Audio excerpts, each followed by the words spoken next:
आज चना गार्लिक चना कोळीवाडा कशा प्रकारे बनवतोय आणि त्यासाठी कोणते कोणते साहित्य मी घेतले आहेत हे जाणून घ्या। चना गार्लिक बनवण्यासाठी आजचा जो मुख्य इन्ग्रेडियंट आहे ते आहेत काबुली चणे। तुम्ही पाहू शकता एक 250 ग्राम काबुली चणे घेतले होते, त्यांना ओव्हरनाईट म्हणजे रात्रभर भिजत ठेवलं होतं। आता पाण्यातच आहेत सध्या ते। छान असे चणे आपले भिजले आहेत, फुलले आहेत, तुम्ही पाहू शकता।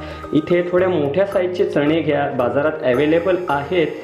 त्यांना व्यवस्थित रात्रभर भिजवलं आहे। त्याचबरोबर इथे फ्रेश पुदिना घेतला आहे, इथे हिरव्या मिरच्या आणि थोडा अद्रक घेतला आहे, इथे कढीपत्ता आहे फोडणीसाठी, इथे लसूण आहे जो आपण चना कोळीवाडा चना गार्लिक बनवतो त्याच्यात घालणार आहोत, इथे बेसन आहे पाहू शकता तुम्ही, आणि इथे कॉर्नफ्लॉवर आहे मक्याचं पीठ।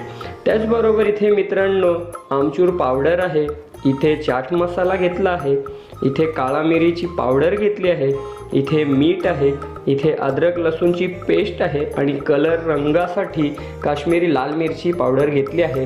तुम्ही फूड कलर सुद्धा वापरू शकता। आता हा जो पुदिना आहे ना, याची एक छान अशी चटणी आपण बनवणार आहोत, हे पुढे मी दाखवेनच, जो आपण चना गार्लिक चना कोळीवाडा बनवतोय त्यासाठी। तर मित्रांनो ह्या संपूर्ण साहित्यात आहे ना आज आपण चना कोळीवाडा चना गार्लिक बनवणार आहोत।